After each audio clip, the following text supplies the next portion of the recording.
ഒരിക്കൽ തിരുനബി സല്ലല്ലാഹു അലൈഹി വസല്ലം ഫാത്തിമ റളിയല്ലാഹു അൻഹയുടെ വീട്ടിലേക്ക് കയറി ചെന്നപ്പോൾ തൻ്റെ പൊന്നുമോൾ ഒരു മൂലയിൽ തളർന്നു ചാരിയിരിക്കുന്നു.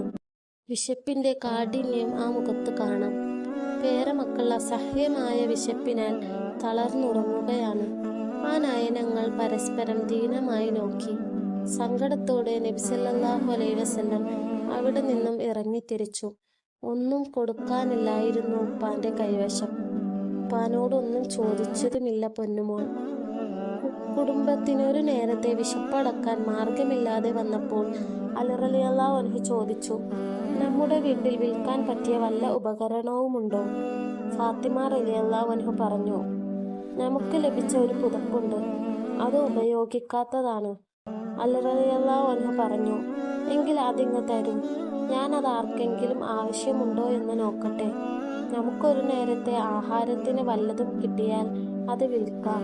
ഫാത്തിമ റളിയല്ലാഹു അൻഹ പുതപ്പെടുത്ത് അലിയാർ തങ്ങൾക്ക് കൊടുത്തു. അലി റളിയല്ലാഹു അൻഹു പുതപ്പ് വിൽക്കാനായി നടന്നു. വഴിയിൽ വെച്ച് ഒരാളെ കണ്ടു.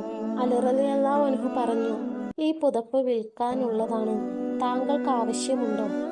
അയാൾ പുതപ്പ് വാങ്ങി നോക്കി. 6 ദിർഹം തരാം. അലി റളിയല്ലാഹു അൻഹു പറഞ്ഞു.